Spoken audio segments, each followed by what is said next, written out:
Hello guys, welcome to my YouTube channel. आज हम earthquake waves का सेकेंड पार्ट, अर्थक्वेक वेव्स का first part में हमने क्या पढ़ा था, तो अबाउट सरफेस वेव्स के बारे में पढ़ा था।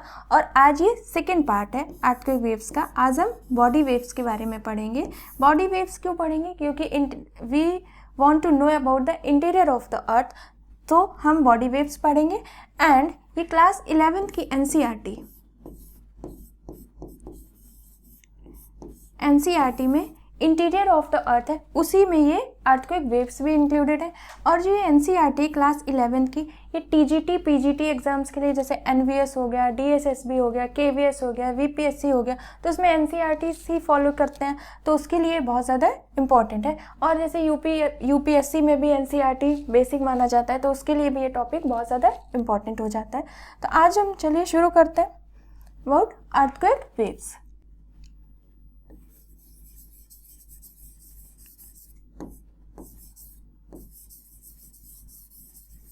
अर्थक्वेक वेव्स हमने पहले वीडियो में देख लिया। सरफेस वेव्स के बारे में पूरे डिटेल में देखा है। तो surface waves, earthquake waves are of two types, surface waves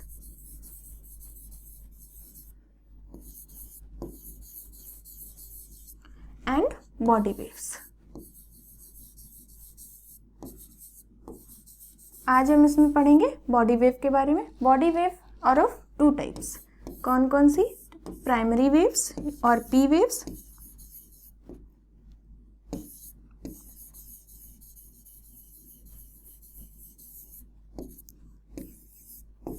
primary waves and secondary waves.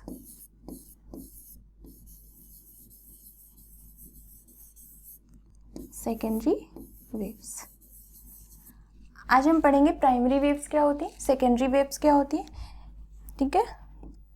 तो इधर हम लिख लेते हैं प्राइमरी वेव्स,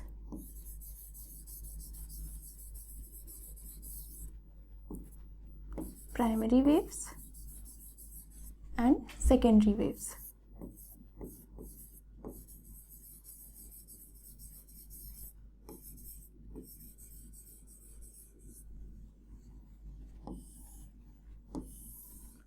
ये क्या होती है? सबसे फास्टेस्ट जो अर्थक्वेक वेव्स हैं वो कौन सी है?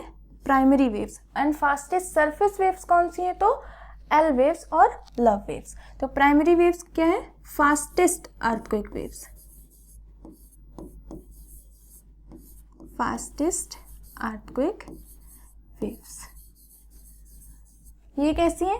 Relatively slower. इनसे ये स्लो है, लेकिन सरफेस वेव से फास्ट है। रिलेटिवली स्लोवर,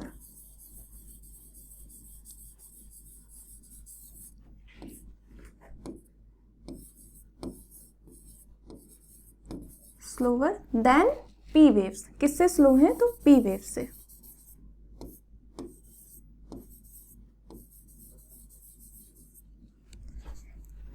ये कैसी होती है? ये है लॉन्गिट्यूडनल वेव्स। लॉन्गिट्यूडनल वेव्स क्या होती है अभी हम बताएंगे। Longitudinal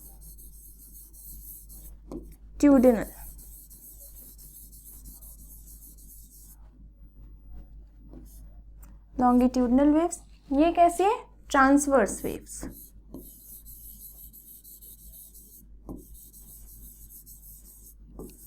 transverse waves.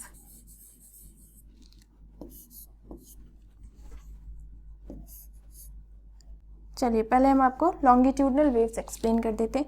Longitudinal waves वो होती हैं जिसमें जिस डायरेक्शन में वेव मूव कर रही है, उसी डायरेक्शन में क्या कर रहे हैं? पार्टिकल भी वाइब्रेट कर रहे हैं। जैसे मान लीजिए ये वेव ऐसे मूव कर रही है, तो पार्टिकल्स जो हैं वो साइड बाय साइड ऐसे आगे और पीछे में वाइब्रेट करेंगे। लेकिन ट्रांसवर्स वेव क्या होती है? एनर्जी ऐसे मूव कर रही है, वेव ऐसे मूव कर रही है, जो पार्टिकल्स हैं वो किस पे? 90 डिग्री पे मूव करेंगे, ठीक है। जैसे ये वेव जा रही है, तो इसके जो पार्टिकल्स हैं वो आगे और पीछे इसी डायरेक्शन में मूव करेंगे। इसको भी हम डायग्राम के थ्रू समझाएंगे, वहाँ पर आपको अच्छे से पता चल जाएगा। एंड ट्रांसवर्स वेव्स जो हैं, वेव ऐसे जा रही है, ये वेव है, और जो पार्टिकल्स हैं वो 90 डिग्री पे मूव करेंगे। 90 डिग्री पे वाइब्रेट करेंगे, मूव नहीं करेंगे, क्या करेंगे? वाइब्रेट करेंगे। मूव करने मतलब अपने प्लेस को छोड़ देना, ठीक है। तो ये लॉन्गिट्यूडनल है एंड ये ट्रांसवर्स वेव्स हैं। ये किसकी तरह होती हैं? It is just like a sound waves.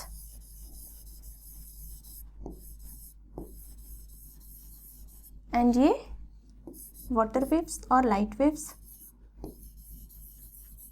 Water waves. जो प्राइमरी वेव्स हैं moves through solid, liquid and gas, ये तीनों से मूव करती है। Solid moves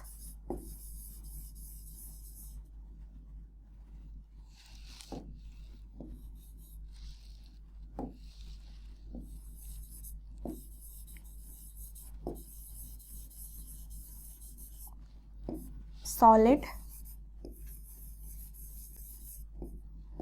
liquid and gas।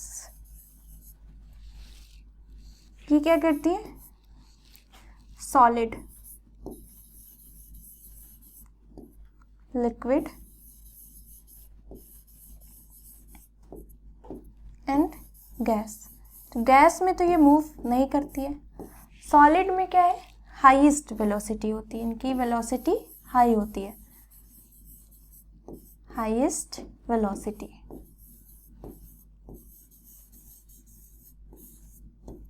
Liquid में बहुत ही स्लो वेलोसिटी होती है,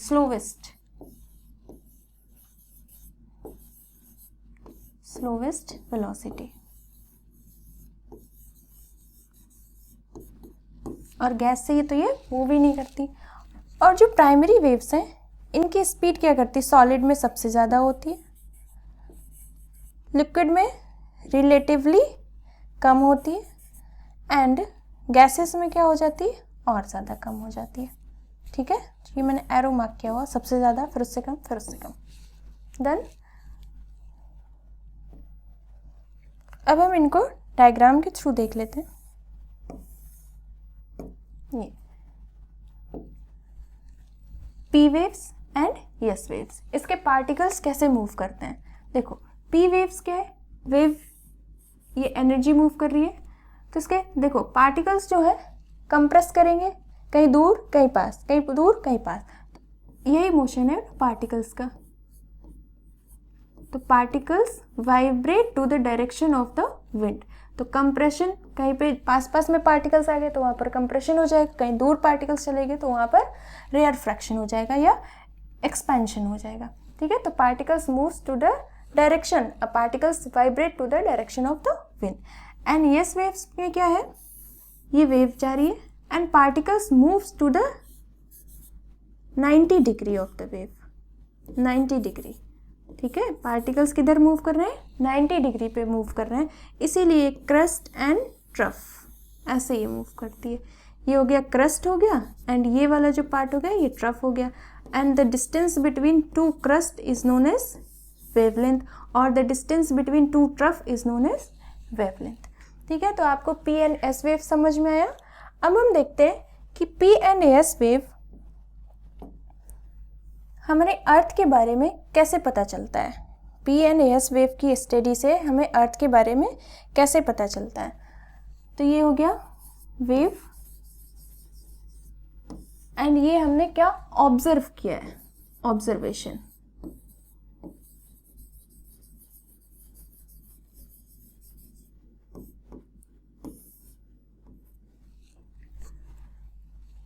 तो जब पी एंड एस वेव्स, कहाँ पर? P and S waves both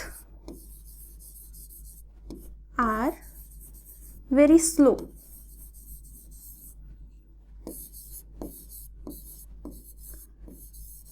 in upper continental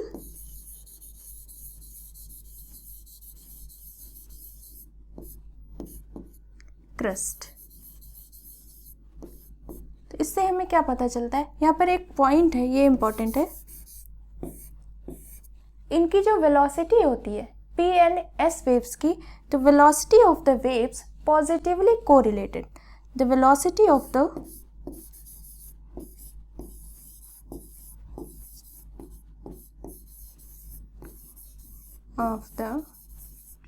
P and S waves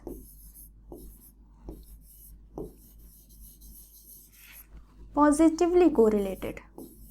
What is the meaning of positively correlated? अभी मैं explain करती हूँ.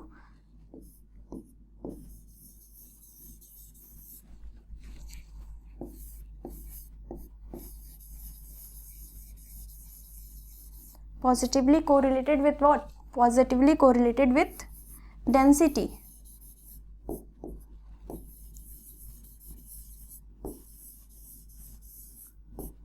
And rigidity.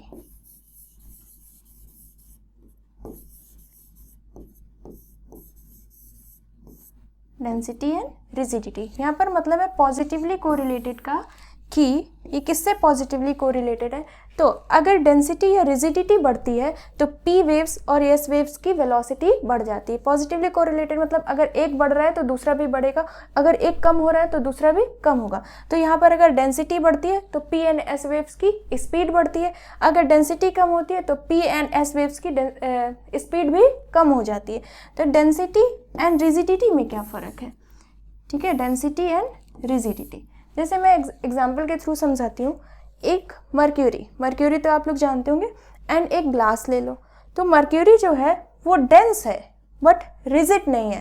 कैसी है? सॉफ्ट है. बट ग्लास जो है वो डेंसिटी उसकी कम है in comparison to mercury, but वो कैसा है? रिजिड है. ठीक है. तो पी एंड एस वेव्स जहाँ पर डेंसिटी एंड अगर कहीं पर डेंसिटी कम है वहाँ पर रिजिडिटी है, फिर भी ये वेव्स ट्रेवल करेंगी. बट जहाँ पर रिजिडिटी है, डेंसिटी कम है, फिर भी ये वेव्स ट्रेवल करेंगी. ठीक है. तो the velocity of the P and S waves positively correlated with density and rigidity. Density का मतलब क्या है एंड रिजिडिटी का मतलब क्या है, ये आपको समझ आया? ये दोनों एक मीनिंग नहीं है. रिजिडिटी मतलब कि वो रिजिड है, वो मतलब सॉलिड है या लिक्विड है. बट डेंसिटी क्या है? जैसे मर्क्यूरी सॉफ्ट है तो वो रिजिड नहीं है बट डेंसिटी उसकी ज़्यादा है. एंड ग्लास क्या है? रिजिड है बट उसकी डेंसिटी कम है. ठीक है. तो P and S waves both are very slow in upper continental crust. इनकी स्पीड जो होती है about 4 to 4.5 kilometre per second. अब इनकी स्पीड इतनी होती है तो यहाँ पर हमें पता चलता है कि अपर कॉन्टिनेंटल क्रस्ट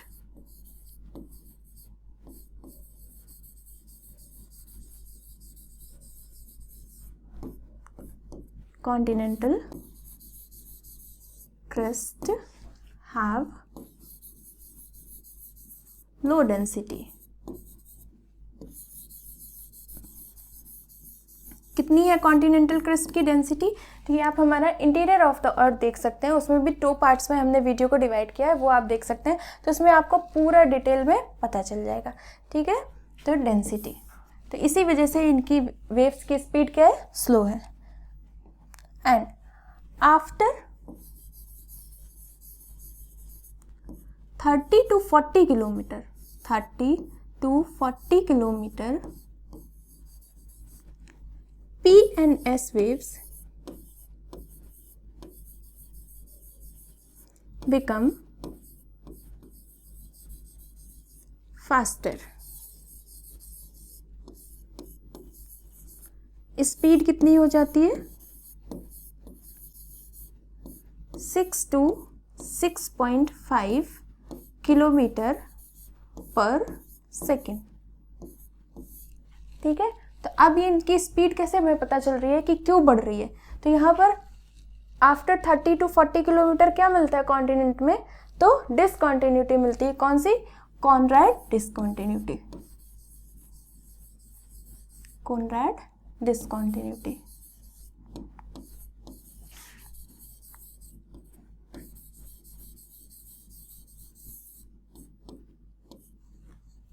ठीक है. कॉनरैड डिसकॉन्टिन्यूटी क्या होती है?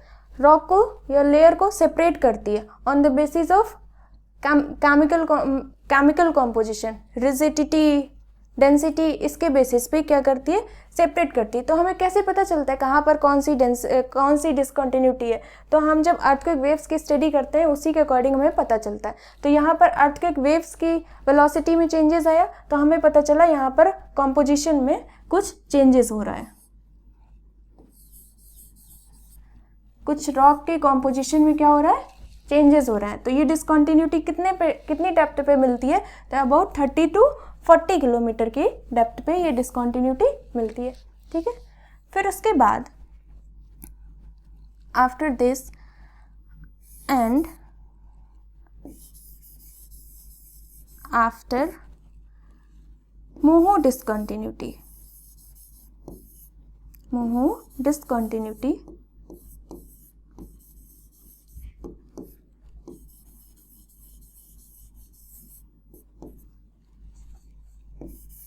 P and S waves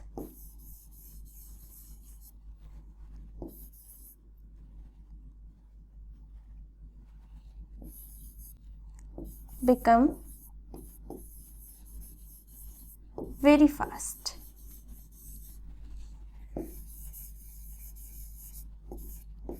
तो यहाँ पर क्या पता चलता है, मेंटल, कौन सा, upper part of the upper mantle, lithosphere में जो जितना मेंटल आता है वो, तो वहां पर क्या होता है ये हमें पता चलता है, क्या है, अपर मेंटल। अपर मेंटल की डेंसिटी कैसी है, इससे more density, upper mental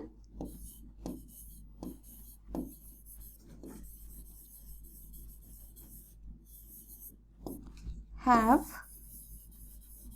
more density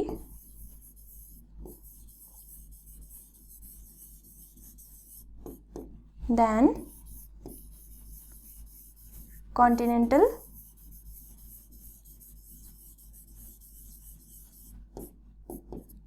crust। तो हमें कैसे पता चला अपर मेंटल की डेंसिटी ज़्यादा है कॉन्टिनेंटल क्रस्ट से? तो bye study the seismic waves. यहाँ पर इनकी स्पीड क्या हो जाती है, about 7 to 7.8 kilometre per second. ठीक है, फिर उसके बाद यहाँ पर जो होती है अर्थक्वेक वेव्स को हम अलग अलग नाम से जानते हैं। तो यहाँ पर इन वेव्स को हम क्या बोल देते हैं, P star and S star waves. क्या बोलते हैं, P star and S star of waves. यहाँ पर इनको यूनिक नाम दिया जाता है क्योंकि यहाँ पर इनकी अभी तक यहाँ पर इनकी स्पीड सबसे ज़्यादा होती है। और इसके पहले जहाँ पर ये कॉन्ट्रैक्ट से पहले जो मूव करती थी ग्रेनाइटिक रॉक्स से, तो यहाँ पर इन्हें हम बोलते हैं both are very slow in the upper part. तो यहाँ पर हम बोलते हैं PG and SG waves. G मतलब ग्रेनाइट। ठीक है, कॉन्टिनेंटल क्रस्ट कैसी है, तो ग्रेनाइट से बनी हुई है, ओशनिक क्रस्ट बसाल्ट से। तो पीजी एंड एसजी वेव्स यहाँ पर बोलते हैं। फिर इसके बाद क्या आ जाता है, एस्थेनोस्फेयर। तो approximately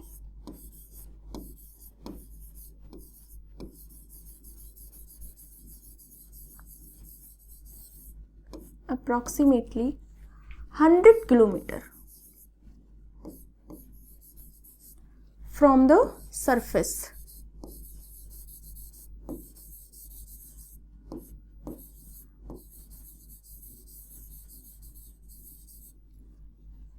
P and S waves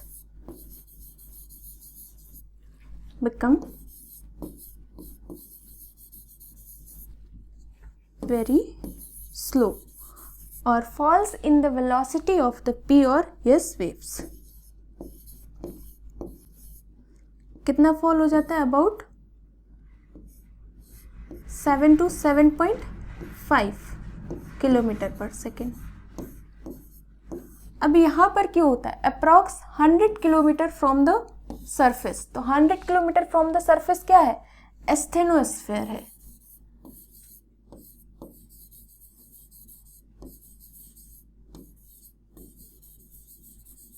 asthenosphere, asthenosphere क्या है, तो ये वीक जोन है। किस स्टेट में है, तो सेमी मोल्टेन है, वीक जोन। कैसा है, सेमी मोल्टेन है।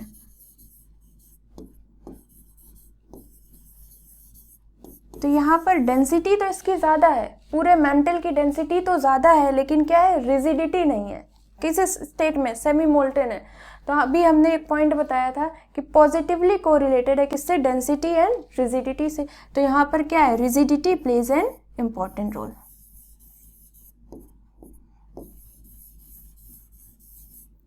रिजिडिटी प्लेज इम्पॉर्टेंट रोल, यहाँ पर क्या है, रिजिडिटी इम्पॉर्टेंट हो जाती है।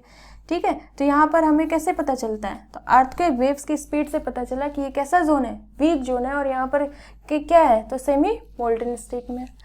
ठीक, फिर after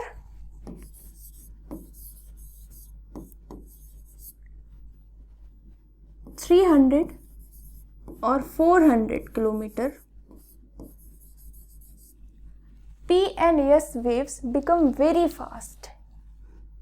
P and S waves become very fast. Velocity of P waves approximately 8 to 8.5 kilometre per second. यहाँ पर क्या आ गया, मेंटल। मेंटल की डेंसिटी कैसी है, हाई डेंसिटी है in comparison to crust and asthenosphere. ठीक है, फिर इसके बाद क्या होती है, P waves and S waves की स्पीड में लगातार कॉन्टिन्यूसली इंक्रीज होती रहती है। ठीक, एंड आफ्टर 700 टू 900 किलोमीटर की डेप्थ में ये सबसे ज़्यादा तेज हो जाती है। तो यहाँ पर कौन सी डिसकंटिन्यूटी मिलती है, between the mental, rapid discontinuity, rapid discontinuity. ठीक, फिर आफ्टर 2900 किलोमीटर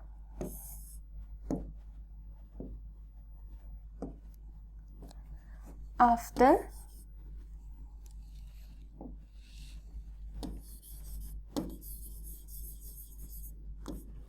2900 किलोमीटर, 2900 किलोमीटर की बात क्या होता है, तो 2900 किलोमीटर के बाद कोर स्टार्ट हो जाता है। तो आउटर कोर कैसा है, लिक्विड है, एंड इनर कोर सॉलिड है। तो after 2900 kilometre yes waves disappear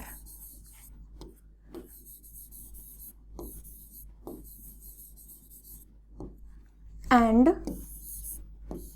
P waves become very slow। यहाँ पर फिर से रिजिडिटी का रोल आ गया, कहीं पर डेंसिटी का रोल है तो कहीं पर रिजिडिटी का रोल है। ठीक है, एस वेव्स तो इसके बाद डिसअपियर हो जाती है, और पी वेव क्या हो जाती है, बहुत ही ज़्यादा स्लो हो जाती है।